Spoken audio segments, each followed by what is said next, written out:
મૂળ કથા નૈમિષારણ્યમાં શૌનકાદિક વગેરે 88,000 ઋષિઓને સુત પુરાણી કથા કહે છે. એની આવંતર કથામાં એક શમિક ઋષિના પુત્ર શૃંગી દ્વારા પરીક્ષિત હસ્તિનાપુરના રાજા પાંડવ પૌત્રને 7 દિવસને અંતે તક્ષક કરડી અને મૃત્યુ પામશે આવો શ્રાપ મળેલો છે.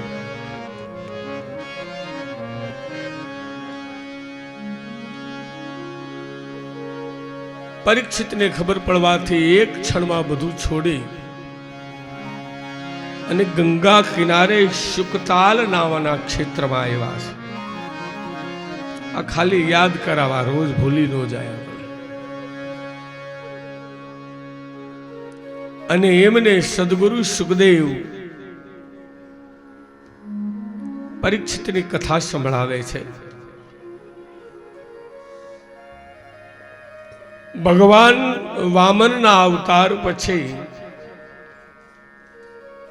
ભગવાનના મત્સ્યાવતારની કથા ભાગવતમાં બતાવી છે કે એક વખત સત્યવ્રત નામના રાજા બહુ આત્મારામ પુરુષ એટલે સત્સંગ અને ભક્તિ વાળા હતા. રોજ સવારની સંધ્યા અને સાંજની સંધ્યાએ એક સરિતામાં ઉભા રહે અને સૂર્યનારાયણને અર્ક આપે. પણ એક દિવસ પ્રાતઃ સંધ્યામાં આ સત્યવ્રત રાજા નદીમાં જાય છે.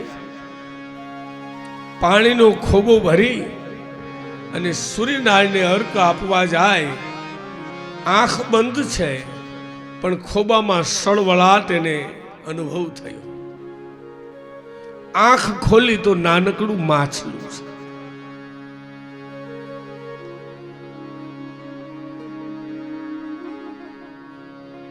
સત્યવ્રત રાજાને એમ થયું કે માછલું એ તો જળનો જીવ છે, એ બહાર ન જીવી શકે. લાવ આને પાછું પાણીમાં નાખી દઉં.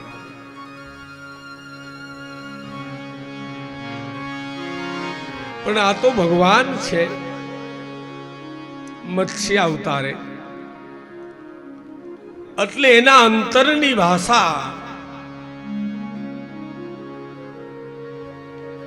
એ મત્સ્ય ભગવાન સાંભળી જાય છે.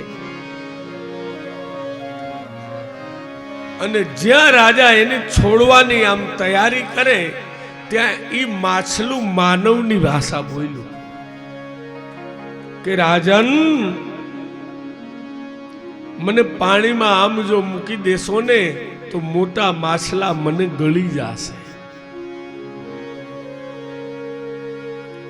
રાજાને દયા આવી. ખોબો ભરેલા પાણીમાં નાનકડું માછલું એને કમંડલની અંદર આમ કહે છે. અને જ્યાં પોતાના રાજમહેલમાં આવ્યા અને જોયું તો કમંડલની અંદર ન સમાય એવડું રૂપ માછલાએ પ્રગટ કર્યું. એના માટે એક પાત્ર બનાવ્યું, એમાં માછલું નાખ્યું તો એ પણ મોટું થવા લાગ્યું. એક કુંડ બનાવ્યો તત્કા, એમાં માછલું નાખ્યું તો વિશાળ માછલું થયું. માણસોની મદદથી રાજાને આશ્ચર્યચકિત થયું કે આનું શું કારણ કે એક દિવસમાં સાંજ લગીમાં આ આવડું રૂપ ધારણ કર્યું. એમાં માણસોની મદદથી એને સરોવરને કિનારે લઈ જાય છે. માછલું મોટું થવા લાગ્યું. એટલે રાજાએ હાથ જોડીને કહે છે, પ્રભુ આપ કોણ છો? અને એ સમયે ભગવાને અડધું રૂપ એ માછલીનું અને અડધું શ્રી હરિનારાયણ વિષ્ણુનું રૂપ પ્રગટ થયું. બોલી મત્સ્ય ભગવાન રાજા. આજથી 7મા દિવસે આત્યંતિક પ્રલય થશે અને સમગ્ર જગત પાણીમાં ગળકાવ થશે. એ સમયે હું એક નાવડું મૂકીશ. રાજન તું વનસ્પતિના બીજો, સપ્તર્ષિઓ અને 4 વેદ અને નાવડામાં મૂકી અને તમે બચવાનો પ્રયત્ન કરજો.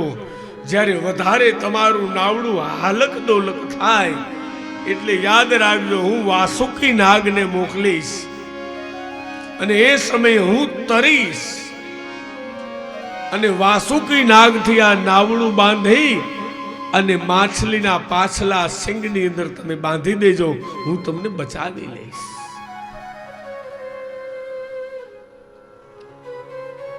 આત્યંતિક પ્રલય પછી બ્રહ્મ એ નિર્માલ્ય બન્યા અને પ્રકૃતિ નામની શક્તિ પાછા ખળભળાવ્યા અને એ બ્રહ્મે વિચાર કર્યો, એકો અહમ બહુશ્યામી, હું એક સમજાતો. શા માટે? તો લીલા તો કૈવલ્યવત, લીલા કરવા માટે.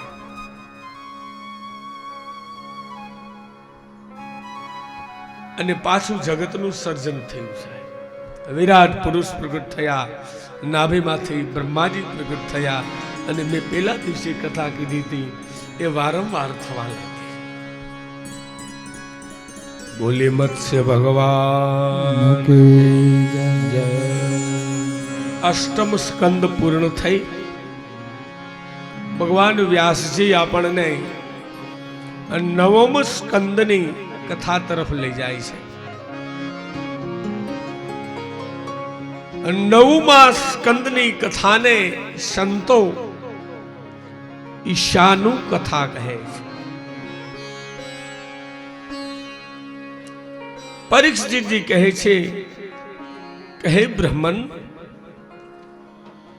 આપે મને અનેક મન્વંતરો અને મન્વંતરમાં થયેલા અવતારોની વાત કરી, તો હવે મારી છેલ્લી ઈચ્છા એ છે કે ભગવાનના ભક્તની કથા કહો ને. સુખદેવજી કહે છે કે રાજન, મનુનો વંશ પ્રગટ થયો અને કલયુગનો પ્રારંભ થયો. સતયુગ, ત્રેતાયુગ, દ્વાપર યુગ અને કેટલા ભક્તો થયા. એને સમુદ્રનો ખળિયો બનાવી વૃક્ષ એટલી કલમ લઈ તો એ ભક્તોના વર્ણન ન થઈ શકે. એટલા ભગવત ભક્તો થયા, પણ છતાં હું પ્રયત્ન કરું છું. સુખદેવજી કહે છે ભગવાને 9મા સ્કંદમાં પેલા સૂર્યવંશની કથા કીધી અને પછી ચંદ્રવંશની કથા કહે છે. સૂર્યવંશની અંદર પરાત્પર પ્રભુ રામજી પ્રગટ થયા છે અને ચંદ્રવંશની અંદર ભગવાન કૃષ્ણ પ્રગટ થયા છે.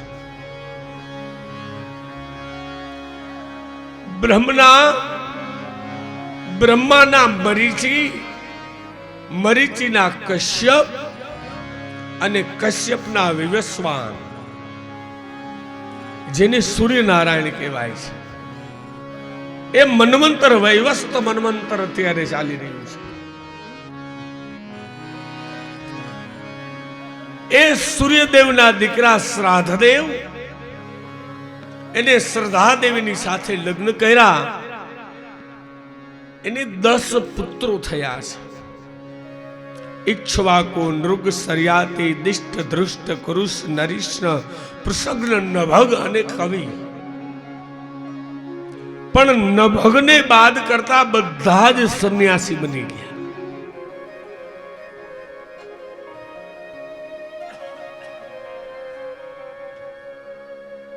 એક વખત શ્રદ્ધાદેવને એમ થયું કે એક જ પુત્ર સંસારમાં રહેશે, મારે પુત્ર જોઈએ છે. એટલે સૂર્યવંશના કુલગુરુ એ વશિષ્ઠ બાપજી છે. એને કહે છે કે મને યજ્ઞ કરાવો, મારે પુત્ર જોઈએ છે.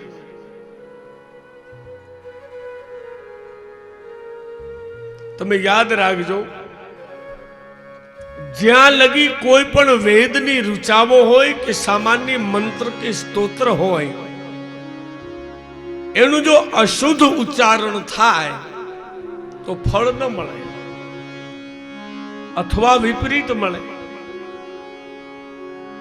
આપણે જોયું તો ને વૃત્તાસુરની કથા.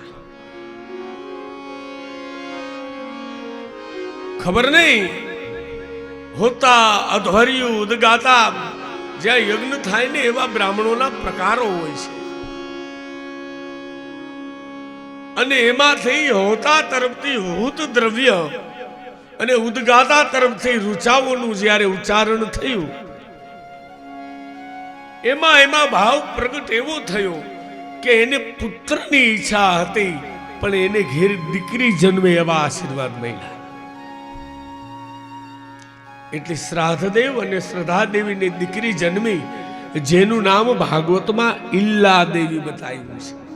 ઇલ્લા. શ્રાદ્ધદેવ કહે છે કે રે પ્રભુ, મારે દીકરો જોતો હતો અને આ તો દીકરી જન્મી. ભાગવતમાં લખ્યું છે કે વશિષ્ઠ બાપજીએ પોતાના તપોબળને આધારે આ સ્ત્રીમાંથી એને પુરુષ બનાવ્યો છે. મારા યંગ જનરેશનને હું વારંવાર કહું, આવી વાત આવે ને એટલે એને શંકા થાય કે આવું હોય, પુરુષમાંથી સ્ત્રી ને સ્ત્રીમાંથી પુરુષ બને. શાસ્ત્રમાં લખ્યું એને આપણે ખોટું કહીએ છીએ, પણ વર્તમાન સમયનું સાયન્સ, મેડિકલ સાયન્સની અંદર વર્તમાન સમયમાં આવા ઘણા દાખલાઓ છે. હવે તો ધીરુભાઈ અંબાણીની દયાથી મુઠ્ઠીમાં છે વિશ્વ. તમે સર્ચ કરો, દીકરીમાંથી લિંગ પરિવર્તન એ મેડિકલ સાયન્સના ઉપકરણો દ્વારા બને છે, શક્ય છે. અને તમારે ખાતરી કરવી હોય તો ધાંગધ્રાની બાજુમાં ખોડું નામનું ગામ છે. કારણ કે આ જ્યારે હું આમાં રિસર્ચ કરતો ને, હું પ્રોફેસર હતો, મેં તમને કીધું ને કોલેજમાં, એટલે મને પણ એમ થયું હતું કે ભાઈ આવું શાસ્ત્રોમાં લખ્યું છે, એટલે અત્યારનું યંગ જનરેશન કે પાશ્ચાત્ય સંસ્કૃતિ આપણા ઉપર હાસ્ય કરે. પણ યાદ રાખજો, આપણા શાસ્ત્રોના રચયિતા એ વૈજ્ઞાનિકો હતા, ડોક્ટરો હતા, પણ એને ધાર્મિક વૃત્તિમાં વાત મૂકી દીધી ને, એટલે આપણને સુખ પેદા થવા લાગે. બાકી ખોડુમાં એક પટેલની દીકરી એ દીકરો બની છે મેડિકલના ઉપયોગથી, અને જીવન જીવે છે. સાહેબ, આ મળે છે, તમે વાંચી લેજો. વાંચતા હોય ને અભ્યાસો, સમાચાર, એમને ખબર હશે કે લિંગ પરિવર્તન થઈ અને દીકરીમાંથી દીકરો ને દીકરામાંથી દીકરી થઈ શકે છે.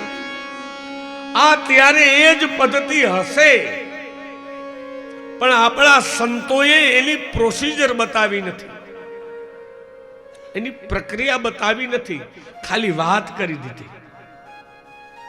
અને વર્તમાન સમયમાં ત્યાં લગી હું તમને કહું છું કે જેટલી લેટેસ્ટ ટેકનોલોજી, આઈટી ટેકનોલોજી, અણુના સિદ્ધાંતો, આ બધા જ ના મૂળ સંશોધનમાં સાહેબ ગરબલ જેવા લેવા જેવી વાત છે કે આપણા હિન્દુ ગ્રંથો અને શાસ્ત્રનો સહારો લેવાય.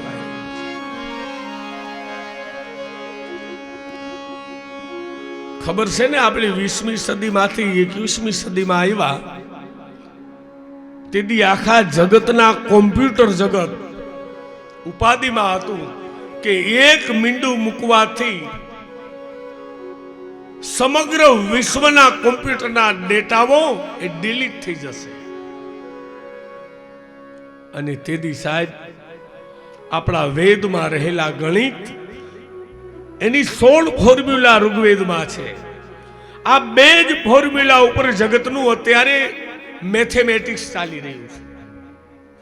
એમાં 0 શૂન્ય આના સંશોધનને આધારે સમગ્ર જગતની અંદર આ કોમ્પ્યુટરના ડેટા બચાવી દીધા હોય તો સાહેબ આપણા વેદે બચાવ્યા છે. આ ડિસ્કવરી ચેનલમાં તમે જોઈ શકો ગમે ત્યારે. નાસા વૈજ્ઞાનિક પદ્ધતિની જે વેબસાઇટ એમાં સર્ચ કરી શકો છો.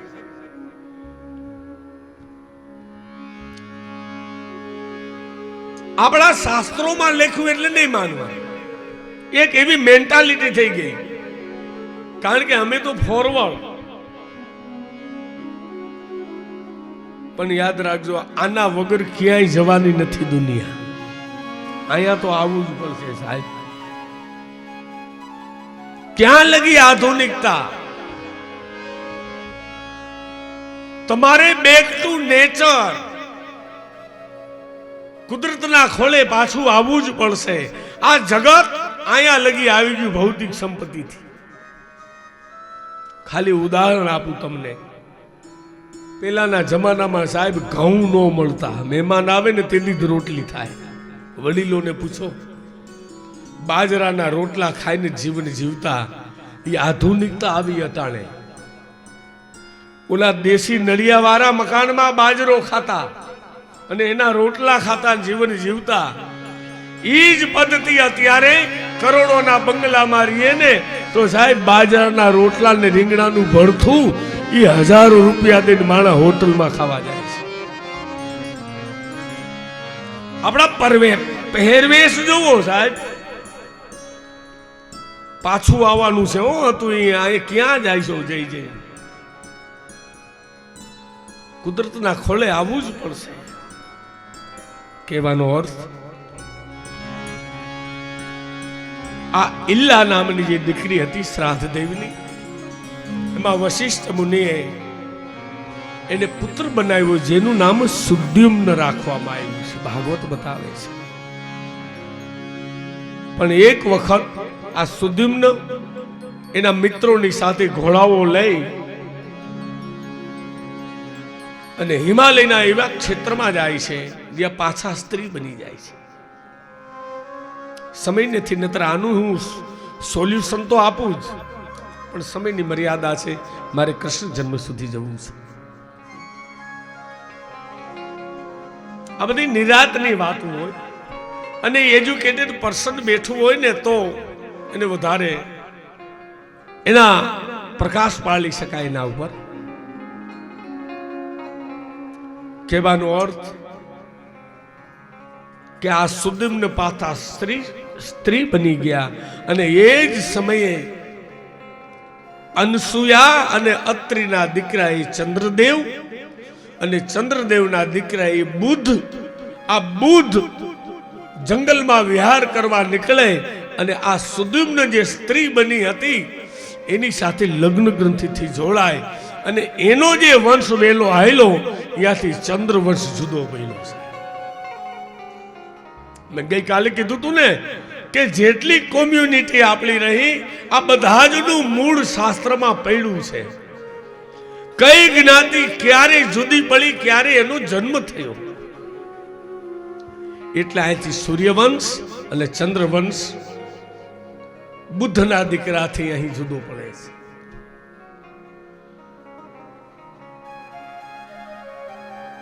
પેલા ચંદ્રવંશની અને સૂર્યવંશની થોડીક વાત કરીએ, કારણ કે યાદ રાખજો મેં રામાયણમાં પણ એટલી બધી કથાઓ કરી છે અને એમાં સંશોધન પૂર્ણ અર્થો દ્વારા કરી છે. એટલે રામાયણ 9 દિવસે પૂરી નથી થતી અને આમાં આપણે અડધી કલાકમાં રામાયણ પૂરી કરવી છે. કોઈ એવી શંકા ન કરશો, કારણ કે ભાગવતમાં 6 અધ્યાયમાં જ રામાયણ બતાવી છે. તુલસીદાસે 9 કાંડમાં બતાવી વિસ્તૃતતા. અને આ તો ભાગવત છે એટલે આમાં ભાગવતને ન્યાય આપવો પડે. આ તો અવતાર લીલા છે એટલે ઉલ્લેખ ભગવાન વ્યાસે બતાવી દીધો છે. તો પેલા સૂર્યવંશમાં મેં હમણાં જ વાત કરી હતી, વૈવસ્વરના 10 પુત્રમાં એક નભગને બાદ કરતા જેને સંન્યસ્ત ગ્રહણ કર્યા એટલે વૈવસ્ત મનુના પુત્ર એ નભગ છે. નભગને 3 દીકરાઓ છે, પણ એક નાનો દીકરો ગુરુકુળની અંદર ભણવા જાય છે. પાછળથી ના 2 મોટા ભાઈ લંપટ હતા એટલે એને નક્કી કર્યું કે ઓલો આવ્યા પેલા આપણે બાપની સંપત્તિ વેચી લઈ. અને એને સંપત્તિ વેચી લીધી. અને આ નભગનો નાનો દીકરો આવ્યો અને કહેવા લાગ્યો કે મારા ભાગમાં. ઓલા ભાઈઓ કહેવા લાગ્યા કે તારા ભાગમાં મા બાપ, જેનું નામ નાભાગ પડ્યું છે. રાજી રાજી થયો, નાચવા લાગ્યો કે હું કેવું ભાગ્યશાળી કે મારા ભાગમાં મારા મા બાપ આવ્યા છે. એટલું પૂજન કર્યું, મા બાપને હરખથી સેવા કરી. તો ભાગવતમાં તો એવું બતાવ્યું છે કે જેને લોભથી જે સંપત્તિ પચાવી હતી એ દરિદ્રતા જીવન જીવવા લાગ્યા. અને નાભાગ એને ઘેર વરસાદ સોનાનો થયો. એટલે યાદ રાખજો, વરસાદ નો થાય હોનાનો, પણ મા બાપના આશીર્વચન મળે ને તો સાહેબ કોઈ એવો બિઝનેસ મળી જાય કે આપણે ઘેરે જાણે લક્ષ્મીનો વરસાદ થયો. મારા પ્રાણભાઈ કાયમી ગાય છે, ઘરમાં કાશી, ઘરમાં મથુરા અને ઘરમાં ગોકુળિયું ગામ. ભાઈ મારે નથી જાવું તીર્થધામ. બે પંક્તિ બાપુ વાંધો. ઘરમાં કાશી, ઘરમાં મથુરા, ઘરમાં છે ગોકુળ ગામ.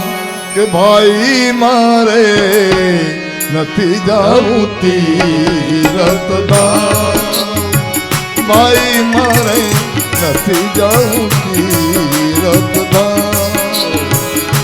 ઘરમાં કાશી, ઘરમાં મથુરા, ઘરમાં છે ગોકુળ ગામ. ભાઈ મારે નથી જાવું તીર્થધામ. માતા પિતાના ચરણોમાં છે 68 તીર્થધામ. માત પિતાના ચરણોમાં છે 68 તીર્થધામ. ભાઈ 68 તીર્થધામ. ભાઈ મારે નથી જાવું તીર્થધામ. ભાઈ મારે નથી જાવું તીર્થધામ.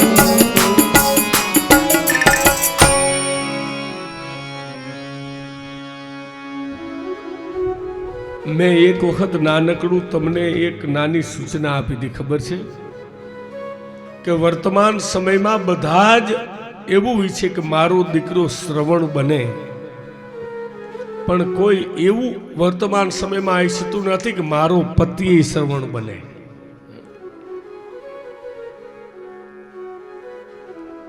પણ કહેવાય છે કે જેને મા બાપની સેવા કરી હોય ને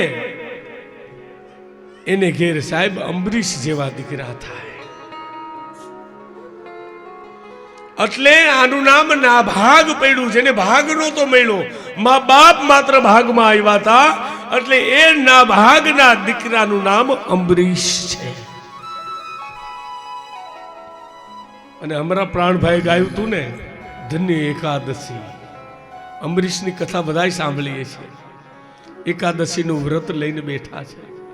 અને યાદ રાખજો, એકાદશી આપણે કરી નાખી કે ભાઈ 11 એટલે એકાદશી. ખરેખર એકાદશીનું વ્રત જુદું હોય.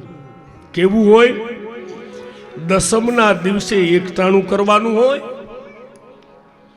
11નો ઉપવાસ કરવાનો હોય, અને 12ના દિવસે સૂર્ય આંખમાં પેલા પારણા કરવાના હોય. આને એકાદશી કહેવાય. આપણે તો અગિયારસ એટલે એકાદશી નામ આવી ગયું.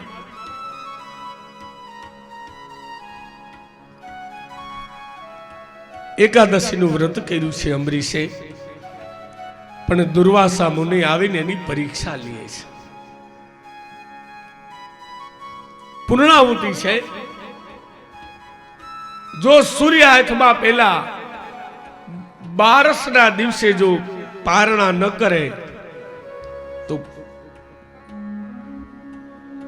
એમનું વ્રત એનો ભંગ થાય. પણ દુર્વાસાએ પરીક્ષા કરી, એને જમવાનું આમંત્રણ આપ્યું અને સ્નાન કરવા ગયા. ઋષિ સમાધિ લાગી ગઈ. સૂરજ હાથમાંની તૈયારી શું કરે અંબરીશ? બ્રાહ્મણોને પૂછ્યું. બ્રાહ્મણો કહે છે કે પાણીની અંજલી લઈ ચરણામૃત લ્યો અને તમારા પારણા થઈ ગયા છે. આવું વિચારી અને દુર્વાસા પરીક્ષા માટે ખીજાયા અને એના પાછળ કૃત્યા છોડી. 12 વર્ષ પછી દુર્વાસા ભટકીને આવ્યા. કોઈ એને હાચવી શકતું નથી, કારણ કે અંબરીશને બચાવવા ભગવાને સુદર્શન છોડ્યું છે. નારદજીની સલાહ દ્વારા દુર્વાસા આવી અંબરીશના પગ પકડવા આવ્યા. પણ અંબરીશ કહે છે, મને પાપમાં ન નાખો બાપ, મેં વચન દીધું તું ને કે તમને જમાડ્યા પછી જમીશ. તો અંબરીશે 12 વર્ષ ઉપવાસ કર્યા હતા.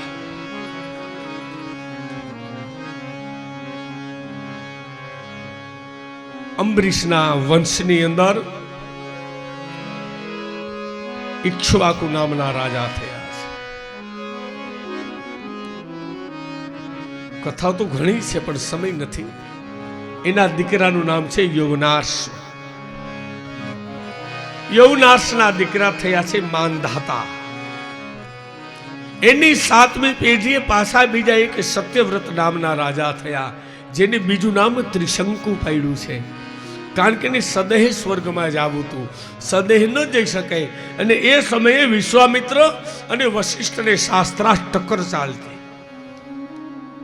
એટલે વિશ્વામિત્રએ સદેહ સ્વર્ગમાં મોકલે આ સત્યવ્રત રાજાને, પણ નિયમ અનુસાર ત્યાંથી પાછા ધક્કો ખાઈને હેઠા પડે. પણ વિશ્વામિત્રે પોતાની તપશ્ચર્યાથી નવું સ્વર્ગ ઊભું કર્યું અને ઓલો લટકાઈ રહ્યો એને ત્રિશંકુ કહ્યું. આગળ જતા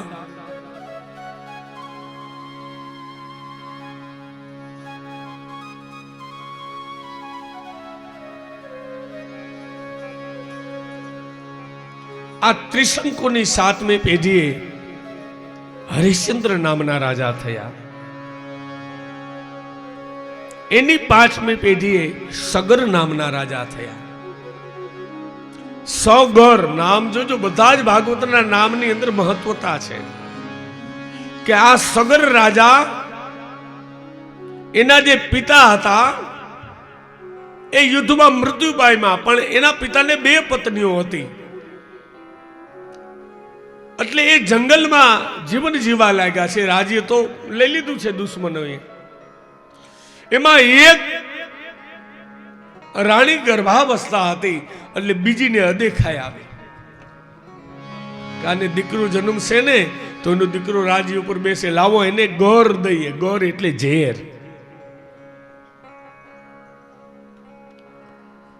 પણ કહેવાય છે પરમાત્માની શક્તિને કારણે એ દીકરાને કાંઈ ન થયું અને એ દીકરો ઝેર પચાવીને જન્મો.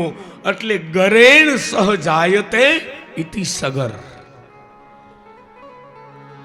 ઈ સગર રાજાને 2 પત્નીઓ, એક સુમતી અને એક અંશુમતી. સુમતીને 60,000 પુત્રો. પ્રતીક છો, યાદ રાખજો.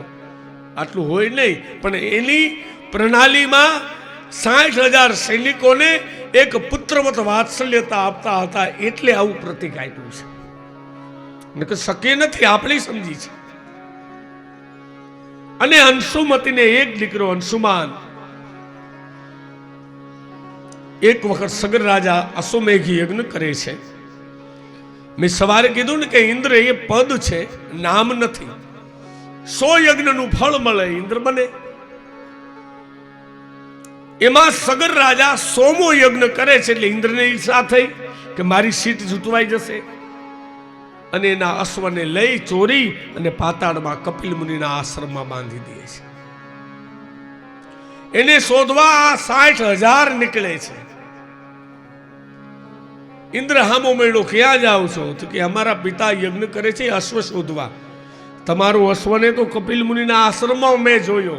ઇન્દ્ર ખોટું બોલ્યા છે. પાતાળમાં જાવું કેમ?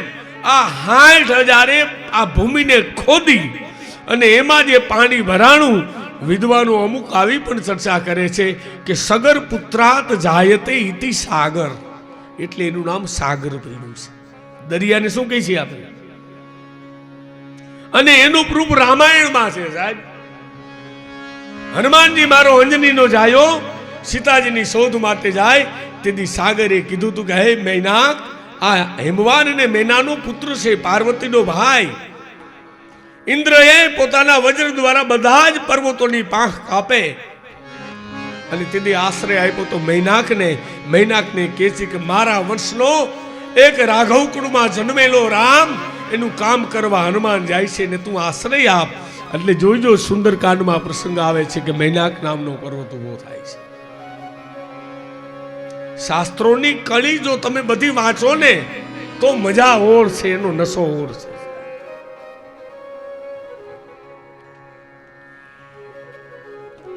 $60,000 પુત્રો ગયા કપિલના આશ્રમમાં. કપિલના પાછળ ઘોડો બાંધેલો છે.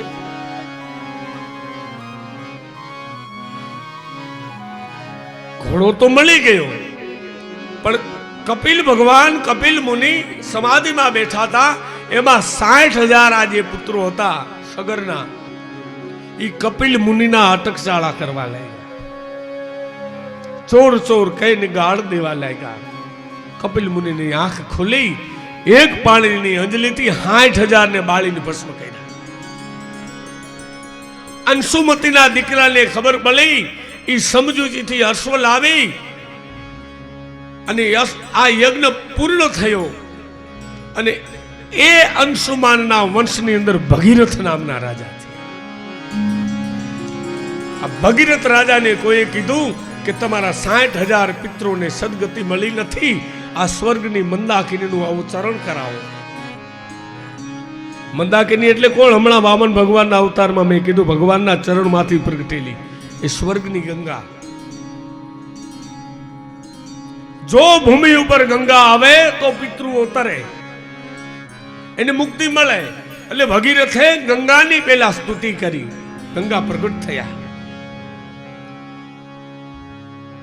તારી તપસ્યાને કારણે, તારી માગણીને કારણે હું ભૂભાગ ઉપર એટલે ભૂમિ ઉપર આવું, પણ મારી સ્પીડ એટલી છે, મારી ઝડપ એટલી છે, મને કોઈ ઝીલી નહીં શકે ને તો હું સીધી પાતાળમાં આવી જઈશ. વળી ભગીરથ રડવા લાગ્યા. નારદના સહકારથી, એની સૂચનાથી ભગવાન ભોળાનાથની વંદના કરી. ભગવાન ભોળાનાથ, તમારું જીવન એ તો જીવનમાં આવેલા અહંકારને ઓગાળવાનું તમારી પ્રવૃત્તિ છે. પ્રભુ ગંગાને મારે ભૂભાગ ઉપર લાવી છે, પણ ગંગાને અભિમાન છે કે મને કોઈ ઝીલી નહીં શકે. ભગવાન ભોળાનાથ કૈલાસના શિખર ઉપર બેઠા, ગંગોત્રી નામનું સ્થળ, અને પોતાની જટા ખોલીને કહે છે કે આવ ગંગા. ગંગા આવીને ભગવાનને જટામાં બાંધી લીધી છે. ગંગા મુંજાણી પ્રાર્થના કરી, પ્રભુ મારો અહંકાર ઓગળી ગયો અને એક બિંદુ પડ્યું અને આ મારી માં ગંગા સાહેબ ભારત ભૂમિને પવિત્ર કરવા.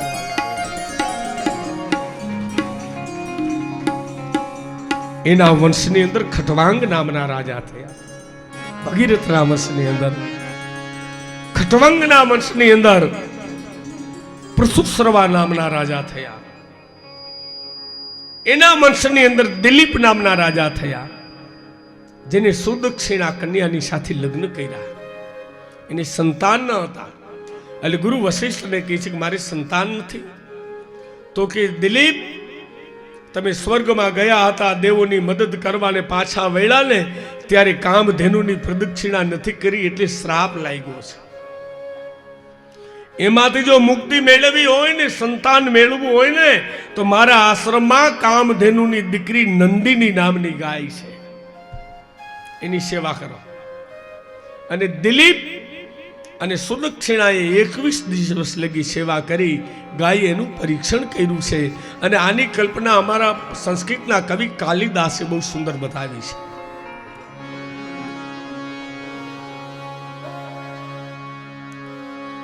રઘુવંશ નામનું મહાકાવ્ય લખ્યું છે કાલિદાસે. પણ કહેવાનો અર્થ, આ દિલીપના ઘેર પુત્ર નંદીના આશીર્વાદથી થયા, જેનું નામ રઘુ રાજા હતું. અને રઘુ રાજાના એવા આચાર વિચાર વાણી વ્યવહાર વર્તનથી એના વંશને હવે રઘુકુળ વંશ કહેવાય છે. રઘુ રાજાને એક દીકરો થયો, જેનું નામ અજ રાજા છે. અજ રાજાએ ઇન્દુમતીની સાથે લગ્ન કર્યા છે. અને એને ઘેર એક દીકરો જેનું નામ દશરથ રાજા છે.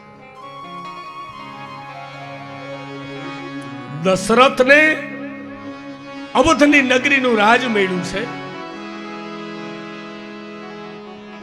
પોતે પિતા સમાન રાજ્ય ભોગવે, સમગ્ર પ્રજાને વાત્સલ્યતા પુત્રવત આપે, પણ એના જીવનમાં એકેય પુત્ર નથી. એક નહીં 3 રાણીઓ છે, કૌશલ્યા, કૈકેયી અને સુમિત્રા. પણ એક વખત મહારાજા દશરથ જંગલમાં મૃગિયા ખેલવા જાય. સામે નદી હતી અને એક મૃગ અને મૃગલી કિનારે પાણી પીવે. પાછળ દશરથ બાણ કાઢીને ઉભા છે. મૃગલો દેખી ગયો, હરણીને કહે છે કે આ નિસંતાનના હાથે મરવા કરતા હાલો પાણીમાં પડીને મરી જાય. આ વાત સાંભળી 60 વર્ષની ઉંમર બતાવે છે સાહેબ દશરથની.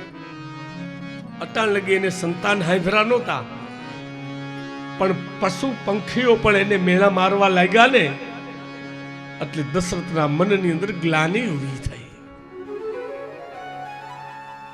એક બાર ભૂપતિ મન માહી, मैं गलानी मोरे सूतर नाही.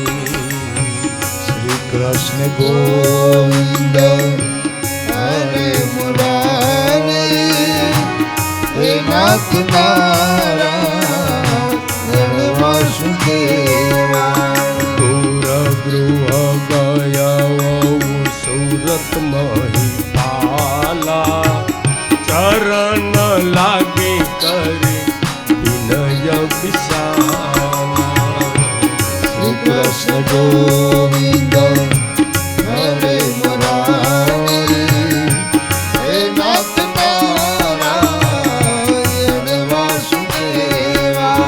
શ્રી કૃષ્ણ ગોવિંદ હરે મુરારે, હે નાથ નારાયણ વાસુદેવા. શ્રી કૃષ્ણ ગોવિંદ હરે મુરારી, હે નાથ નારાયણ વાસુદેવા. શ્રી કૃષ્ણ ગોવિંદ હરે મુરારે, હે નાથ નારાયણ વાસુદેવા. શ્રી કૃષ્ણ ગોવિંદ હરે મુરારી, હે નાથ નારાયણ વાસુદેવા. એક બાર ભૂપતિ મન માહી, ગાય ગલાને મોરે સૂતર નાહી. શ્રી કૃષ્ણ ગોવિંદ હરે મુરારી, હે નાથ નારાયણ વાસુદેવા. મહારાજા દશરથને ગ્લાનિ થઈ, મારી સંતાન નથી. ગુરુ વશિષ્ઠના ચરણ પકડ્યા છે, બાપ મારા ભાગ્યમાં સંતાન નથી. વશિષ્ઠ બાપજી સમાધિ લગાવી, ધરહુ ધીર હોય સુતચારી, અને ત્રિભુવન વિદિત ભગત ભયહારી.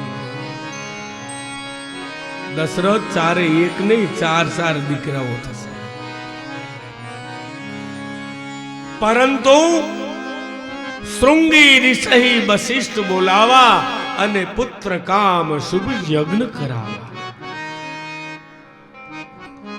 રાજા, તારે ઘેર પુત્ર જન્મ છે, એક ને 4, પણ તારે પુત્ર કામેષ્ટી યજ્ઞ કરવો પડશે. શૃંગી ઋષિને અધ્યક્ષ બનાવ્યા છે અને યજ્ઞનો પ્રારંભ થયો. પૂર્ણ આહુતિ આપવામાં આવીને યજ્ઞ નારાયણ પ્રગટ થયા છે. હાથમાં પ્રસાદનો ચરુ છે. લ્યો વશિષ્ઠ, આ તમારા યજમાનને આપજો. વશિષ્ઠે દશરથને આપ્યો છે. ફળ 1, રાણી 3. હવે વહેંચણી કેમ કરવી? ગુરુદેવના વચન ઉપર વિશ્વાસ, 4 પુત્ર થશે.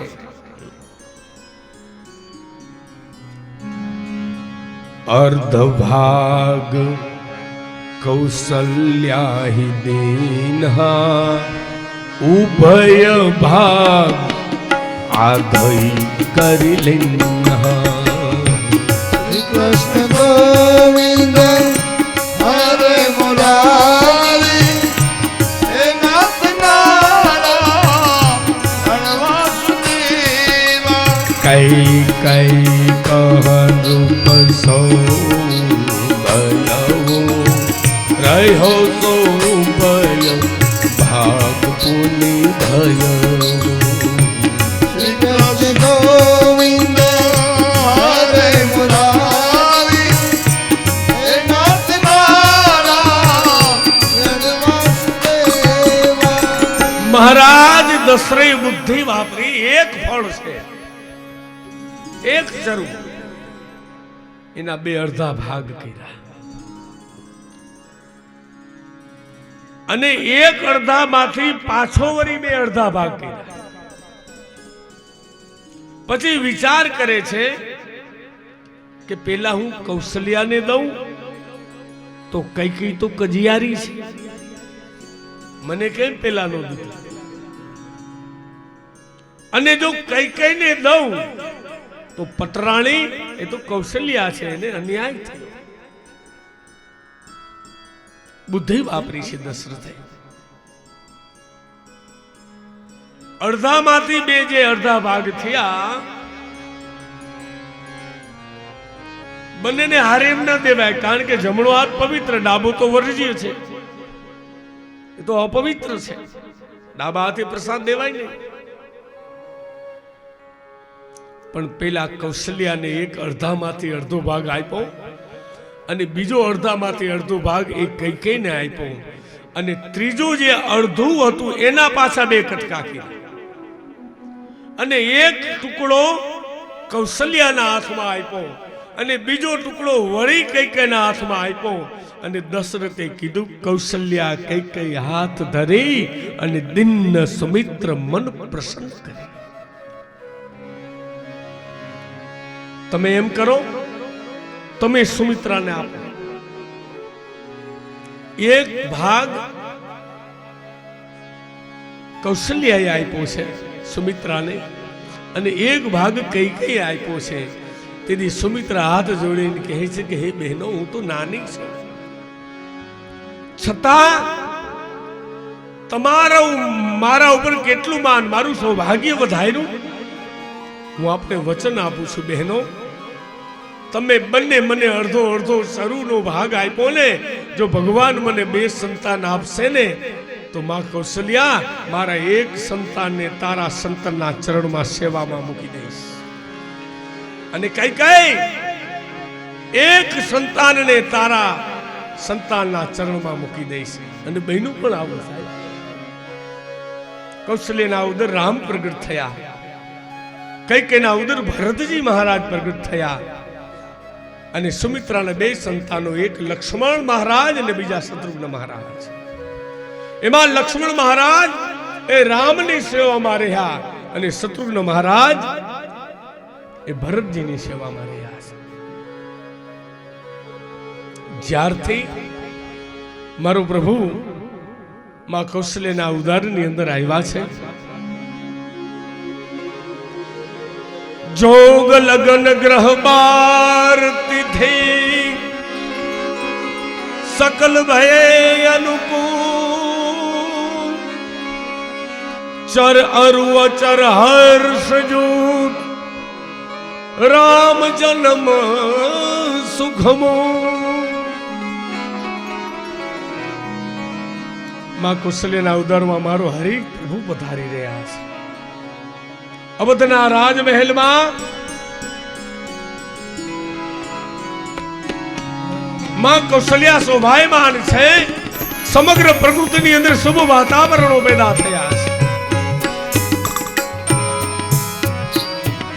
નવમી તિથિ મધુમાસ પુનિતા શુક્લ પક્ષ અભિદિત હરિપ્રીતા શ્રી રામ હરે મુરારી નાથ નારાયણ વાસુદેવ નવમી તિથિ મધુમાસ પુનિતા શુક્લ પક્ષ અભિદિત હરિપ્રીતા શ્રી રામ જય રામ જય જય રામ શ્રી રામ જય રામ જય જય રામ મધ્ય દિવસ અતિ શીતલ ધામ શ્રી રામ જય રામ જય જય રામ મધ્ય દિવસ અતિ શીતલ ધામ શ્રી રામ જય રામ જય જય રામ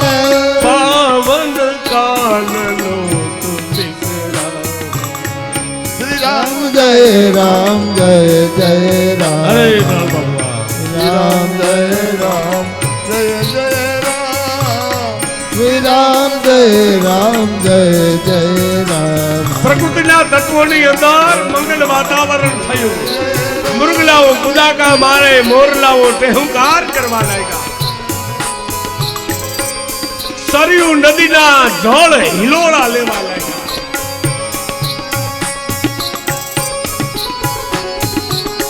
અને ચૈત્ર માસ પ્રારંભ થયો એકમ ગઈ બીજ ગઈ ત્રીજ ગઈ ચોથ ગઈ પાંચમ ગઈ આમ કરતા કરતા આઠમ આવી એ પણ ગઈ અને ચૈત્ર સુદ નવમી નો દિવસ મારા સૂર્યનારાયણ રનાદેના ઓરડેથી દૂધના કટોરા પી અને ભૂમિ પર પવિત્ર કિરણો સુકાવા લાગ્યા હળવે હળવે હળવે હળવે હળવે બપોર થયો સૂર્ય મધ્યાહન ના થયા આકાશમાંથી તેજ પુંજ આવ્યો માં કૌશલ્યાના ઓરડાની સામે પ્રકાશ થયો ભગવાન શંખ ચક્ર ગદા પદ્મધારી પ્રગટ થયા બોલો વિષ્ણુ ભગવાન કી જય માં કૌશલ્યા કહેવા લાગ્યા પ્રભુ મનુ અને શત્રુપાના મારા પહેલા જન્મની અંદર મારા દીકરા આવવાનો કોલ તમે દીધું તો નાતું જગતના બાપ તરીકે આવ્યા ભલે આવ્યા બાપ તારી સ્તુતિ કરું ભયે પ્રગટ કૃપાલા દીન દયાલા કૌશલ્યા હિતકારી સીતારામ રામ રામ સીતા રામ રામ રામ મારો પ્રભુ જન્મે છે તાલીનો વધામણી કરો રામ સીતા રામ રામ રામ હર્ષિત મહાતારી મુનિ મનહારી અદ્ભુત રૂપ નિહારી હાલો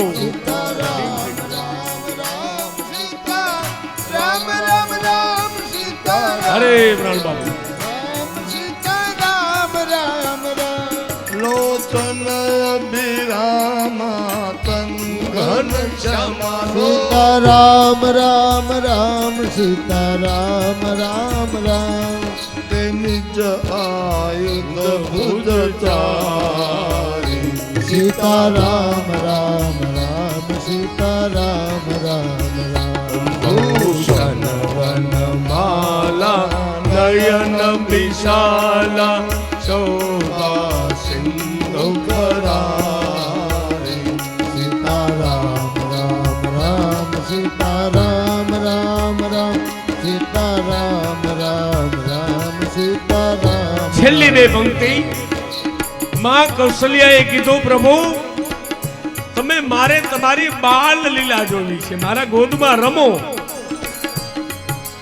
જે શિશુ લીલા અતિ પ્રિય શીલા યહ સુખ પરમયનું. સીતારામ રામ રામ સીતારામ રામ રામ સીતારામ રામ રામ સીતારામ રામ રામ.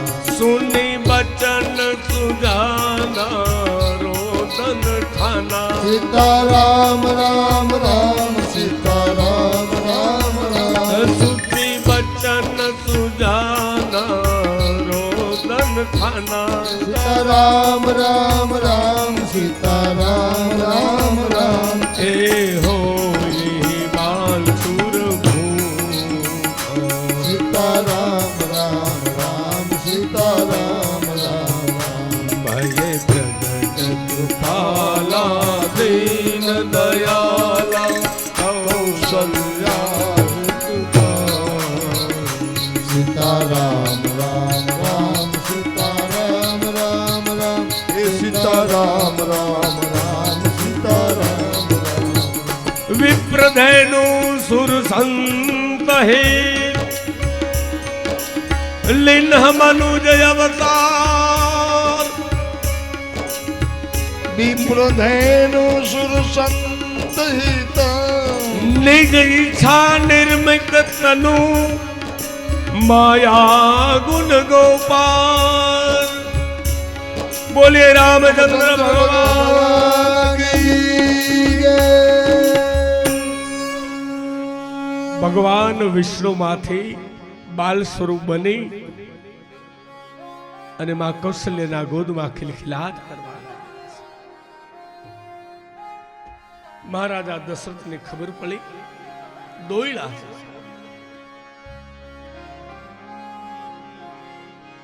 દુંદુભ્યો વાગવા લાગ્યા છે.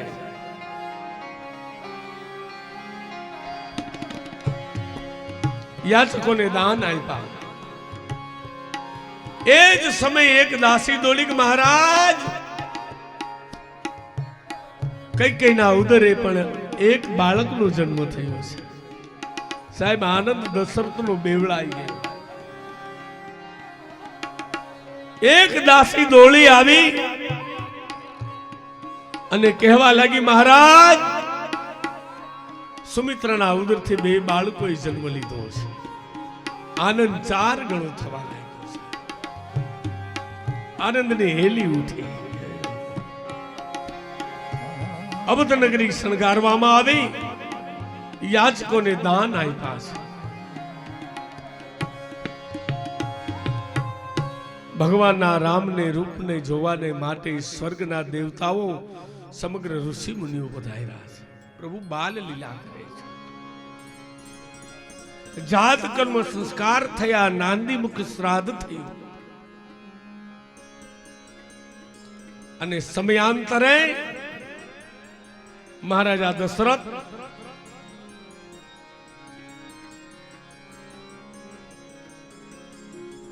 વશિષ્ઠ બાપજી પાસે જાય છે કે પ્રભુ મારા 4 દીકરોના નામ પાળો ને. અને વશિષ્ઠજી આવી નામાકરણ સંસ્કાર કર્યો. કૌશલ્યના ઉદરથી જન્મેલ બાળકનું નામ રામ રાખ્યું. ભરતના કૈકેયીના દીકરાનું નામ ભરત રાખ્યું. વિશ્વ ભરણ પોષણ કર જોઈ, તાકર નામ ભરત અસ હોય. સુમિત્રાના 2 બાળકો, એકનું નામ લક્ષ્મણ મહારાજ અને બીજાનું નામ શત્રુઘ્ન મહારાજ રાખ્યું છે. ભગવાન બાલ લીલા કરે છે. ગુરુ ગૃહે અભ્યાસ કર્યો. 64 કલાઓ અને સમગ્ર શાસ્ત્રનું જ્ઞાન લીધું છે. એ જ સમયે જનક અને અવધ નગરીની વચ્ચે એક જંગલ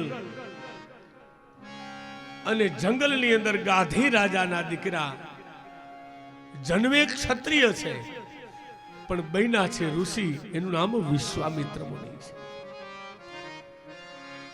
યજ્ઞ આરંભે અને અગ્નિનું ધુમાડું આકાશમાં જાય, રાક્ષસો આવીને એનું યજ્ઞ પૂર્ણ કરવા દેતા નથી. એક વખત સમાધિ લગાવી અને વિશ્વામિત્રને ખબર પડી કે યજ્ઞનો રક્ષણહાર તો જન્મી ચૂક્યો છે. એટલા વિશ્વામિત્ર આવી અને દશરથની પાસે સંતાનની માગણી કરી છે. દશરથને ગમતું નથી, પણ ગુરુ વશિષ્ઠના કહેવાથી રામ લક્ષ્મણને સોંપે છે. અને તાડકા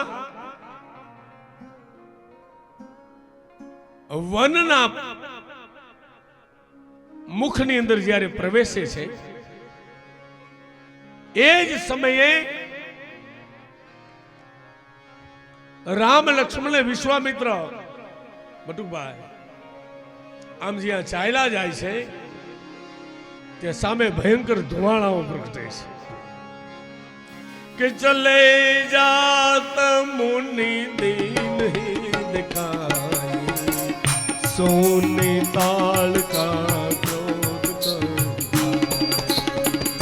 શ્રી રામ જય રામ જય જય રામ શ્રી રામ જય રામ જય જય જો રામજી આ તાળિકા નામની રાક્ષસની અને એના બે સંતાનો સુબાહુને મારી યજ્ઞ કરવા દેતા નથી. રામજીની આંખ ભરી લખન ભયા હો જાઓ કયા. પ્રભુએ કચ્છો વાયરો ધનુષ્ય લઈ અને સંધાન કર્યું. જય કહી કાન પ્રાણ દીન જાન શ્રી રામ જય રામ જય જય રામ શ્રી રામ જય રામ જય જય રામ. ભગવાને તાલિકાનો ઉદ્ધાર કર્યો. રામચંદ્ર ભગવાન કી જય. આશ્રમમાં આવ્યા છે. વિશ્વામિત્ર વિચાર કરે કે જેને મેળામાં યજ્ઞ કરતો તો એ તો મળી ગયા, હવે યજ્ઞ શું કરવું છે. પણ સવારમાં રામ સામેથી કહે છે, ગુરુદેવ યજ્ઞ આરંભો. લક્ષ્મણ ઓલા ખૂણે રહે અને તાડકાના બે દીકરાઓ, એક મારીચ અને બીજો સુબાહુ, આ યજ્ઞને અપવિત્ર બનાવવા માટે આવ્યા. અને રામે એક ફણા વગરનું બાણ મારીચને માર્યું, 100 યોજન દૂર ફેંકી દીધું. અને સુબાહુને અગ્નિ બાણ મારીને બાળીને ભસ્મ કર્યો. યજ્ઞ પૂર્ણ થયું. થોડાક દી રામજી રોકાણા. પણ વિશ્વામિત્ર એક દિવસ સવારમાં કહે છે કે રામ, તમારો અવતાર એ યજ્ઞ પૂર્ણ કરાવવા માટે થયો છે. પણ કે જનક નગરી છે અને ત્યાં જનકજી એક ધનુરી યજ્ઞ કરે છે અને બહાને સીતાજીનો સ્વયંવર છે. તેનો યજ્ઞ પૂર્ણ કરાવો ને. રામજીની અનુમતિ મળી. વિશ્વામિત્ર રામ અને લક્ષ્મણ જ્યાં આગળ જાય ત્યાં પાને પાનમની અંદર એક એક રજકણની અંદર રામ રામ રામ આવા ધ્વનિ સાંભળે. રામજી વિચાર કરવા લાગ્યા, આ શું? આશ્રમ એક દેખ ખગમૃગ જીવ જંતુ તહી નાહી. શ્રી રામ જય રામ જય જય રામ શ્રી રામ જય રામ જય જય રામ. પૂછા મુનિ શીલામ પ્રભુ દેખી સકલ કથા મુનિ कहा विशेष। श्री राम जय राम जय जय राम। श्री राम जय राम जय जय राम। आश्रम एक विखल मगमाही, खग मृग जीव जंतु तह नाही। श्री राम जय राम जय जय राम। श्री राम जय राम जय जय राम। एक आश्रमની બહાર એક પથ્થર માણસના આકારનો પડ્યો છે, એની શિલા પડી છે। રામજી પૂછે છે વિશ્વામિત્રને કે પ્રભુ આ કેનો આશ્રમ? વિશ્વામિત્ર મરક મરક હસીને કહે છે કે હે જગતના રચયિતા, આ જગતની રચના તારાથી થાય ને તું મને પૂછસ? પણ મને બળાઈ આપવા માંગો પ્રભુ। એટલે વાત કરી કે ગૌતમ નામના મુનિ અને એને અહલ્યા નામની પત્ની, બ્રહ્માજીએ જગતના દરેક રૂપ સૌંદર્યના તત્વોને ભેગા કરીને એક પુતળી બનાવી, જેનું નામ અહલ્યા પાડ્યું। બ્રહ્માજીએ વિચાર કર્યો, અહલ્યાને કોઈ ભોગીને નથી આપી, યોગીને આપી। ગૌતમ સાથે લગ્ન થયા એના પહેલા ઇન્દ્રએ માગણી કરી હતી, પણ બ્રહ્માએ ઠુકરાવી હતી। એટલે ઇન્દ્ર કપટ કરી અને ઇન્દ્ર ઝાર પ્રસંગ કરે છે। ગૌતમને ખબર પડી અને શ્રાપ આપ્યો છે, ઇન્દ્ર તારા રૂવાણે રૂવાણે છિદ્રો થશે। જેમ છિદ્રવાળા ઘડાની અંદર પાણી એ ઝરી અને ખૂટી જાય, એમ તારું જ્ઞાન એ ખૂટી જશે। ઇન્દ્ર પગે પડી ગયો, પ્રભુ માફ કરો। ઋષિ છે ને આખી દયા આવી, કહેવા લાગ્યા, ઇન્દ્ર જ્યારે ત્રેતા યુગમાં રામ અવતાર થશે અને જનકપુરની અંદર વરઘોડે ચડેલે, એના વરઘોડાના દર્શન કરજે, તારા એક એક છિદ્ર આંખો બની જશે। એટલે ઇન્દ્રને સંસ્કૃતમાં સહસ્રાક્ષ પણ કહેવાય છે। એને મદદ કરી હતી ચંદ્રે કુકડાના રૂપે, એને પણ શ્રાપ મળ્યો, ક્ષય રોગ થાય। ચંદ્રે પગ પકડા, જા 15 દી તારી વૃદ્ધિ ને 15 દી તારો ક્ષય થશે। અહલ્યા તારી જળમતી હતી, તું તારા પતિને ન ઓળખી શકે, જા પથ્થર બની જા। પણ યાદ રાખજો, આ રામાયણનો પ્રસંગ વિચારવા યોગ્ય છે। અત્યારનો કોઈ વિજ્ઞાન એવું સિદ્ધ ન કરે કે માણસમાંથી પથ્થર થાય ને પથ્થરમાંથી માણસ થાય। આ મનમાં વિચાર તો આવે ને, પણ હું તમને વારંવાર કહું છું કે રામાયણ હોય, ભાગવત હોય, કોઈ પણ સદગ્રંથ હોય, એ સમજવા માટે રૂપકાય પાસે પણ એનો આધ્યાત્મિક અર્થ અલગ નીકળે છે।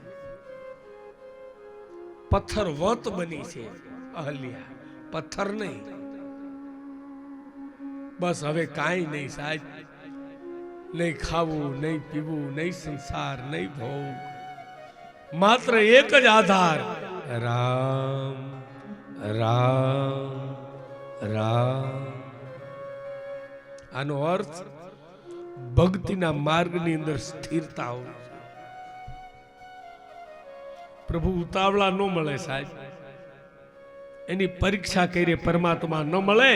એટલે હું વારંવાર કહું છું, પરમાત્મા એ પરીક્ષાનો વિષય નથી, પરમાત્મા એ પ્રતીક્ષાનો વિષય છે। તમે ભારતના ઇતિહાસ તપાસો સાહેબ, આપણા ભારતમાં 2 એવી નારીઓ થઈ કે એને ક્યાંય જવું નથી પડ્યું, એને કોઈ યજ્ઞ નથી કર્યા, કોઈ એને કર્મ કર્યા નથી, કોઈ યાત્રે ગયા નથી, પણ એને આંગણે હામે ચાલીને રામ આવ્યા છે। એક અહલ્યા અને બીજા શબરી। અહલ્યાના જીવનમાં સ્થિરતા હતી અને શબરીના જીવનની અંદર ધીરજતા હતી। આજનો આવ્યા કાલ આવશે। રોજ હવારમાં રાહ જોવે. અને એટલે સંતો કહે છે કે ભક્તિના માર્ગના દીવડામાં કોઈ દી દીવડાઓ ઓલવાતા નથી સાહેબ. એ જાગૃત જ રહેતા હોય છે. જીવનમાં બે ગુણ અપનાવો, એક સ્થિરતા, એક ધીરજતા, અને બીજું ગુરુના વચન ઉપર વિશ્વાસ. માતંગે કીધું તું ને શબરીને,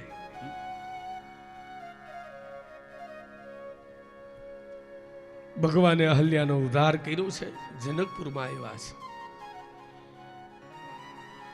હવે થોડાક સ્પીડમાં પાછા અયોધ્યા આપણે જવું છે. જનકપુરની અંદર એના પાદરની અંદર આંબાવાળી છે.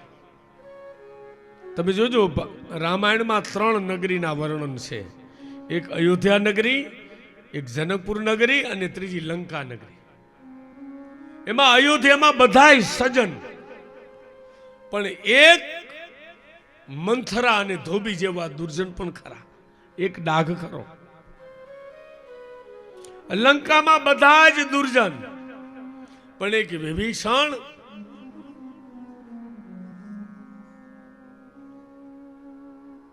ઓલી કઈ રાક્ષસ ત્રિજટા, આવા બે સજનો. પણ જનકપુરી નગરી એમાં બધા જ સજન છે સાહેબ. ગુરુજી એક બહાના તળે રામજી જનકપુરીના માણસોને એ બધા નિર્ગુણ નિરાકારમાં માને છે. યોગી, બધા યોગીઓ છે. પણ રૂપની નામની શું કિંમત છે ને બતાવવા રામજી જનકપુરની અંદર સાંજે ગયા અને જગતને પોતાની મોહિનીના પાસની અંદર બાંધી લીધા. એવું અદ્ભુત રૂપ છે. બીજા દિવસે સવારમાં માં જગદંબા ભવાની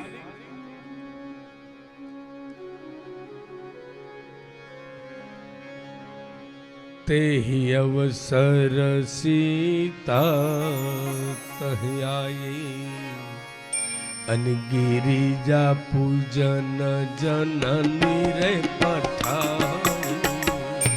શ્રી રામ જય રામ જય જય રામ, શ્રી રામ જય રામ જય જય રામ. સંગ સખી સબ સુભગ સયાની ગાવહી ગીત મનો ગરબાની. શ્રી રામ જય રામ જય જય રામ, શ્રી રામ જય રામ જય જય રામ. જગદંબા પુષ્પ વાટિકામાં ભવાનીના મંદિરે વંદન કરવા આવ્યા છે. રામ લક્ષ્મણ ત્યાં વાટિકામાં પુષ્પનું ચયન કરવા આવ્યા છે. અને એક સખી, 8 સખીઓ હતી, એ રામને દેખી ગઈ સીતાને કહે છે કે સીતે, એ જાનકી, કાલે જેના રૂપથી સમગ્ર જનક નગરી મોહિત બનીને એ 2 રાજકુંવર આવ્યા છે, હાલ બતાવો કેવા છે, વર્ણન તો કર. આ સખી રડવા લાગી, કારણ કે એને જોયા છે આંખે, પણ આંખને જીભ નથી. વર્ણન કેમ કરે? વર્ણન તો જીભ કરે, પણ એને તો જોયા નથી, એને આંખ નથી. એટલે ગુરુની ભૂમિકા એવી હોવી જોઈએ કે સાહેબ ઈ વધારે વાત ન કરે, ભગવાનના ચરણમાં પોગાડી દે. સીતાજીએ રામને જોયા, રામે સીતાજીને જોયા અને મનથી વરી ચૂક્યા. અને આ જગ્યાએ ભવાનીની સ્તુતિ કરી છે સાહેબ સીતાજી. જય જય જય જય ગિરિવર રાજ કિશોરી, જય જય ગિરિવર રાજ કિશોરી, જય જય ગિરિવર રાજ કિશોરી, જય જય જય ગિરિરાજ કિશોરી, જય મહેશ મુખ ચંદ્ર ચકોરી જય મહેશ મુખ ચંદ્ર ચકોરી જય મહેશ મુખ ચંદ્ર ચકોરી જય મહેશ મુખ ચંદ્ર ચકોર જય જય ગીતન સરાનન માતા જય ગજબદન શરાનન માતા જગત જનની દામિની જગત જનની જામિની સુખદાતા જય જય ગિરિવર રાજ કિશોરી જય જય ગિરિવર રાજ કિશોરી ભવાનીનું પૂજન કર્યું છે. માં મારા મનોરથ પૂરા કરો. અને જગદંબાએ આશીર્વચન આપ્યા, જા બેટા તારા મનોરથ પૂરા થશે. બીજા દિવસે ધનુષ્ય યજ્ઞ થયો છે. 10,000 માણસોએ પ્રયત્ન કર્યો, પણ કહેવાય છે ધનુષ્ય કોઈથી તૂટ્યું નહીં. જનકજી અકળાઈ ગયા કે આ જગતમાં કોઈ ક્ષત્રિય નથી. આમ કીધું લક્ષ્મણજી ખીજાણા છે. મને આજ્ઞા આપો રામ, તો આ ધનુષ્યને કમળની દાંડી સહિત ઉપાડે એમ લઈને 100 યોજન દોડી જાઓ. જેમ પાયેલા ખેતરમાં મૂળો ઉપાડે ને એમ ધનુષ્યને આ મંદરાચલ પર્વતને ઉખેડી નાખો. રામ કહે છે ભાઈ ગુરુજી બેઠા છે, બોલાય નહીં. આનો અર્થ ગુરુજી આદેશ આપે. અને વિશ્વામિત્રે આદેશ આપ્યો અને રામજી ધનુષનો ભંગ કર્યો. બોલી રામચંદ્ર ભગવાન કી જનક નંદિની 8 સખીઓની સાથે આવીને ભગવાનને વરમાળા આરોપે છે. જનકજી કહેવા લાગ્યા, બાપ વિશ્વામિત્ર હવે કરવું શું? જાઓ અવધમાં જાણ કરો, જાન જોડીને હવે. આવી જ્યાં વાત થઈ ત્યાં ભૃગુનંદન પરશુરામજી આવ્યા છે. અને પરશુરામજી અને લક્ષ્મણનો સંવાદ થયો છે. રામાયણ હોય તો એની મજા છે. અને છેલ્લે રામજી એના છાતીમાં ભૃગુ ઋષિના ચિહ્નને જોઈ અને ખબર પડી પરશુરામને આ અવતારી પુરુષ છે. વંદન કરી નીકળી ગયા. અબધથી જાન આવી. જનક અને એના ભાઈનું નામ કુશધ્વજ છે. જનકને 2 દીકરીઓ છે, એક સીતા અને બીજીનું નામ ઉર્મિલા. જનકના ભાઈ જેનું નામ કુશધ્વજ મહારાજ છે, એને 2 દીકરીઓ છે. એકનું નામ છે માંડવી અને બીજીનું નામ છે શ્રુત કીર્તિ. જનક અને કુશધ્વજ આવી અને મહારાજ દશરથને કહે છે, મહારાજ મારે હજી 3 દીકરીઓ છે, તમારા જેવા હગા મળે તો કેવું રૂડું કહેવાય. એક ક્ષણે રામની સાથે સીતાનું વેવિશાળ, ભરતની સાથે માંડવીજીનું વેવિશાળ, લક્ષ્મણની સાથે ઉર્મિલાનું વેવિશાળ અને શત્રુઘ્ન મહારાજની સાથે શ્રુત કીર્તિનું વેવિશાળ. લગ્ન થયા, આનંદની હેલી ઉઠી, અવધમાં પાછા આવ્યા છે. અવધની નગરી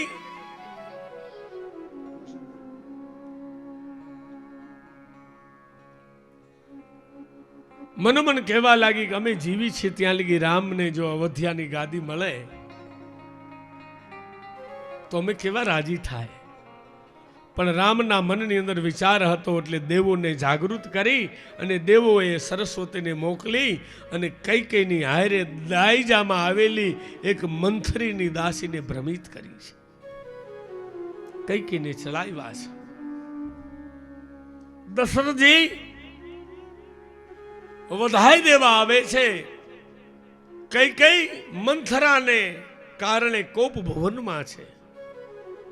મહારાજા દશરથ આવ્યા છે, સમજાવે છે, ગાંડી શા માટે તારે કઈ તકલીફ છે? તું જ કહેતી હતી કે રામ યુવાન થયો, ગાદી આપો, અને હવે તું સીતા જેવી દીકરી આવી છે, પુત્ર વધુ, રામ લાયક થયા, અવધની ગાદી આપો.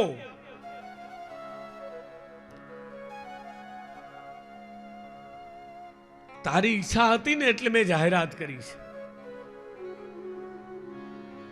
પણ મંથરાએ ચડાવ્યા હતા ને કે કઈ કઈ દશરથ આવે ને 2 વચન માગી લીજો, તમારા લેણા છે સ્વર્ગભૂમિના,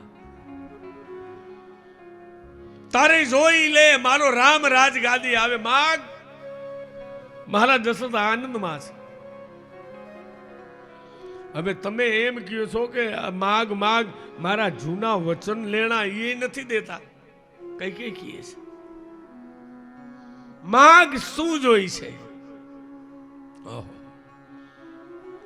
સુનહુ પ્રાણ પ્રિય ભાવતજી કા, અને દેહુ એક બર ભરત હિટિકા.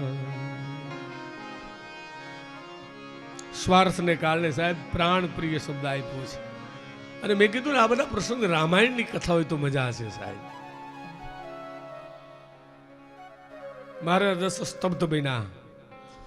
માગવું દુસર બર કર જોરી, અને પૂરવહુ નાથ મનોરથ મોરી.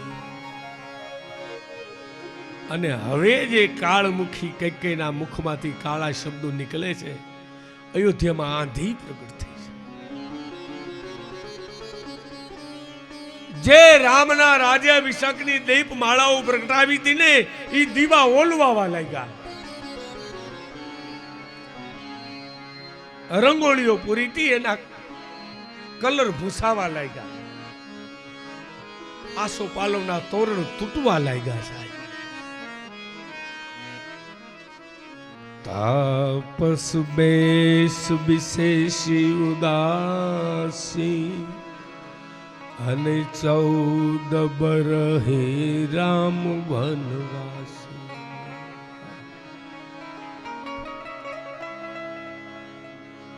દશરથ કહે છે, શું કહીશ ગાંડી? તાપસ બેસ વિશેષ ઉદાસી, અને 14 બરસ રામ વનવાસી. ગાંડી તું કેતી હોય ને, તું ભરતને હું રાજગાદી આપીશ, પણ બીજું વચન પાછું લઈ લે. નહીં, રામ 14 વર્ષ વનમાં જવો જોઈએ. ખૂબ મનાવી છે કઈ કઈને, પણ નઠારી કઈ માનતી નથી. સુમંતજી દ્વારા રામને જાગૃત કર્યા. રામજી આવીને કારણ જાણે છે. કેટલા સરળ રામ છે. મામા વચનમાં શું માંગ્યું? ભરતને રાજગાદી. રામ નાચવા લાગ્યા. માં હું કહેતો તો કે આ ગાદી ભરતને મળે ને તો રૂડો કહેવાય. આમે ભરત મારાથી નાનો, અને જો રાજગાદી ન બેહે તો નાનાનો નાનો જ રહે. અને ભરતને રાજગાદી મળે તો ભરતને મોટાઈ મળે. અને મને પણ જગત એમ કહે કે અવધના રાજાના મોટા ભાઈ છે. માં આવડી બાતમાં બીજું શું માંગ્યું? માં કઈ કઈને રામ કીએ છે, બેટા તારે 14 વર્ષ વનમાં જવાનું છે. ઓહો, રામની સરળતા તો જો સાહેબ.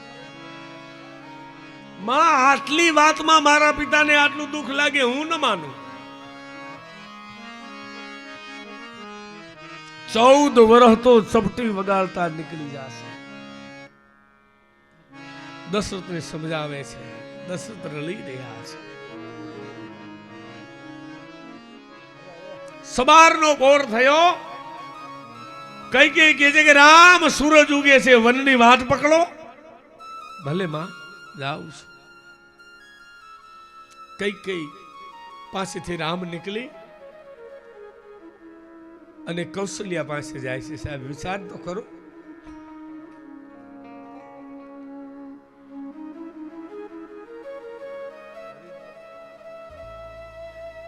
જે માના અબરખા હતા કે મારો રાઘવ રાજગાદી,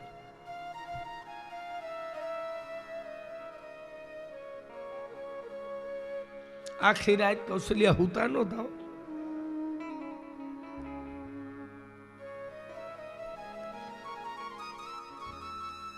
દાસી ઓલા ઘરેણા લાવ, જો આ હાર પહેરીને મારા રામની આરતી ઉતારીશ. ના, આ હાડલો બરાબર નથી. ઓલા હીરા માણેકના ભરત વાળો રહ્યો ને, ઈ હાડલો લાવ.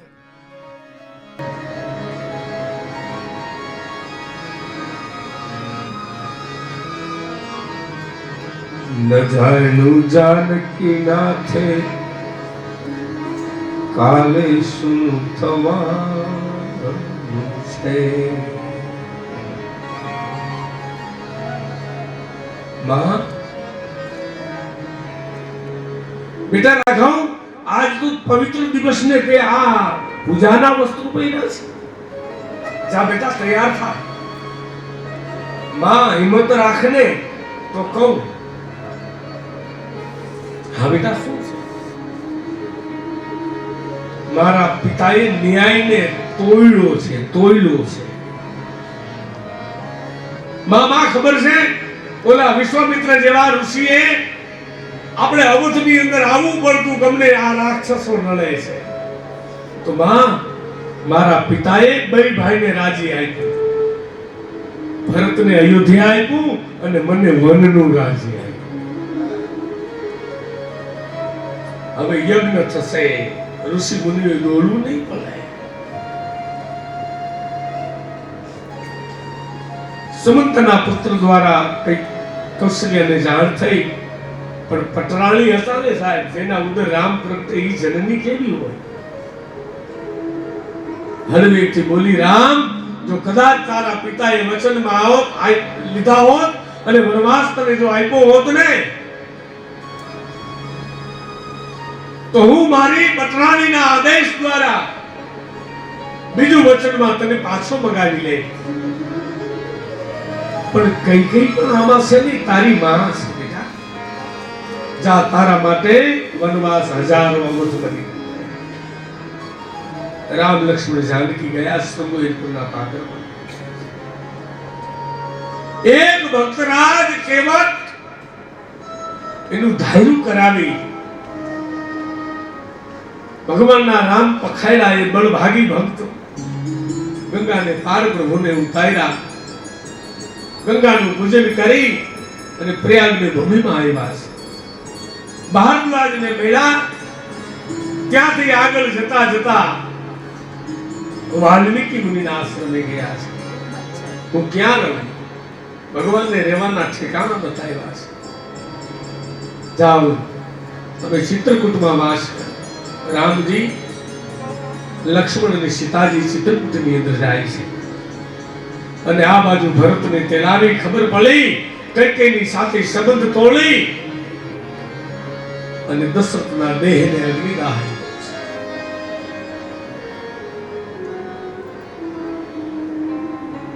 ભરતજીને બીજા દિવસે ગુરુ માતાઓ કહેવા લાગ્યા, બેટા, અવધની ગાદી ખાલી છે, ગાદીએ બેસો. ભરતજી રડી પડ્યા. એક મારા નામના ઉચ્ચારણને કારણે અયોધ્યા જો અનાથ બની મારી મને વૈધન્યતા આવી હોય, તો એવા રાજ્યમાં મને બિહારીને તમે ભલું ઈચ્છો છો? આ ગાદી રામની છે, એને મેળા વગર હું ન બેસું. ભરતજીને અનુમતિ મળી. ચિત્રકૂટમાં ગયા. રામે અપનાવ્યા ભરતને અને ભરત કહેવા લાગ્યા, પ્રભુ, તું આદેશ આપને તો પાછો અવધ જઈશ, પણ જીવી નહીં શકું. અને રામે સાહેબ સીતારામનો અવતાર પાદુકામાં મૂકી અને સીતાને રામને પાદુકા રૂપે આપે છે. પાદુકાને માથે લઈ ભરતજી આવ્યા છે અવધમાં. સિંહાસન ઉપર ભગવાનની ચાખલીઓને રાખી એની પાદુકાઓને પધરાવી અને નંદીગ્રામમાં જીવન જીવી રહ્યા છે. આ બાજુ ભગવાન ચિત્રકૂટ છોડી અને પંચવટીના ક્ષેત્રમાં આવ્યા. સીતાજીને કીધું કે રામે કે ભાઈ સીતા, મારે હવે મારું અવતાર કાર્ય પૂરું કરવું છે, અસુરોને મારવા. તમારું સાચું રૂપ અગ્નિને સોંપી દો. સીતાએ અગ્નિને સોંપી દીધું રૂપ અને પંચવટીમાં બેઠા છે ને રાવણની બેન શૂર્પણખા. અને રામજી લક્ષ્મણ દ્વારા એના નાક કાન કપાવ્યા એટલે રાવણને જગાઈ ગયો. ખર દુષણને માર્યા. રાવણે મામા મારીને સમજાવી સોનાનું મૃગલું બની અને છુપા વેશે જગદંબા સીતાનું અપહરણ કરી અને જાય પછી જટાયુએ એનો પ્રતિકાર કર્યો તો જટાયુને પણ એને મારી અને રાવણ જે આગળ થાય લક્ષ્મણને મળ્યા. રામ મૃગિયા મારવા ગયા હતા અને કહેવા લાગ્યા લખન સીતાજી નહીં હોયો. જગતને બતાવવા માટે પ્રભુ જાળે જાળ પાને પાનને પૂછી રહ્યા છે મારી સીતા ક્યાં છે. ચાલતા ચાલતા જટાયુને મુક્તિ આપી અને હાલતા હાલતા પંપા સરોવરને કિનારે આવી બાલ્યાવસ્થાથી વૃદ્ધાવસ્થા લગી એક મતંગ ઋષિના એક ગુરુદેવના વચન ઉપર વિશ્વાસ રાખી અને જેની વૃદ્ધાવસ્થા લગી જિંદગી રામની રાહ જોઈ ગઈ એ ભક્તિની મહારાણી શબરીની પાસે રામ આવ્યા અને નવધા ભક્તિ આપી. જગતમાં પ્રથમ ભક્તિ સંતન કર સંગા દૂસરી રતિ મમ કથા પ્રસંગા ગુરુપદ પંકજ સેવા તીસરી ભક્તિ અમાન ચૌથી ભક્તિ મન ગુણ મમ ગુણગન કરે કપટ તજી દાન પંચ મંત્ર જાપ જો મમ જસવા મમ દ્રઢ વિશ્વાસા પંચમ ભજન સો બે પ્રકાશા છઠમ શીલ બિરત બહુ કર્મા નિરત નિરંતર સજ્જન ધર્મા સાતવ સબ મોહિમય સબ જગ દેખા અને મોતે સંત અધિકારી લેખા આઠમ જથા લાભ સંતોષા સપને નહીં દેખાઈ મન દોષા નવમ સરળ સબ સન હીના અને મમ ભરોસે ભરોસે. નવધા ભક્તિમાં નવ દિની કથા થાય છે. અદ્ભુત છે રામાયણ. કહેવાનો અર્થ સબરીના કહેવાથી પંપા સરોવરને કિનારે એક ઋષિમુખ નામનું પર્વત અને ત્યાં પ્રભુ જઈ રહ્યા છે અને ઋષિમુખ પર્વત ઉપર રહેલો એક વાનરરાજ સુગ્રીવ એને ડર લાગ્યો કારણ કે એનો ભાઈ વાલી એનો દુશ્મન બન્યો હતો. હનુમાનજીને કહે છે કે મારા અંજલીના જાયા બાપ તું હોય ને મને ડર ન હોય જા વિશ્વાસ છે. ઓલા હવે એ કોણ છે તપાસ. હનુમાનજી રામનું મિલન થયું. હનુમાનજીએ સુગ્રીવતાની મિત્રતા બંધાવી અને વાલીનો વધ કરાવ્યો. 4 મહિના લગી પ્રભુ પ્રવસન પર્વત ઉપર ચતુર્માસ ગુજાર્યો. 5મા મહિનાની અંદર સુગ્રીવ વાનરોને બોલાવી અને સીતાજીની શોધ માટે મોકલા. એમાં દક્ષિણ દિશામાં જામવાદ, અંગદ, નલ, નીલ, મયંદ અને હનુમાન જેવા યોદ્ધાઓને મોકલા. સ્વયં પ્રભાનો ભેટો થયો. એના માર્ગદર્શન પ્રમાણે સમુદ્રના કિનારે આવ્યા અને એ જગ્યાએ જટોરાયના ભાઈ સંપાતિની દ્રષ્ટિ દ્વારા ખબર પડી કે જગદંબા સીતા એ તો અશોક વાટિકામાં છે. હનુમાનજી ત્યાં જઈ રામનો સંદેશો આપી એની મુદ્રિકા પાછી લાવી રામને આપી અને રામ કીધું હવે કરવું શું. એ જ સમયે રાવણે વિભીષણનો ત્યાગ કર્યો. વિભીષણ રામની પાસે આવ્યા અને નક્કી કર્યું કે હવે આપણે અયોધ્યા જવું છે. શું કરી ચાલો સેતુ બાંધીએ. અને સાહેબ સેતુ બંધાણો વાનરની મદદથી. રામેશ્વરની સ્થાપના કરી અને હજી રામ વાનરોની સેના લઈને લંકામાં પહોંચ્યા. રાવણને હજી જાગૃત કરવા માટે હજી એક મોકો આપ્યો. અંગદને મોકલા પણ નઠારો રાવણ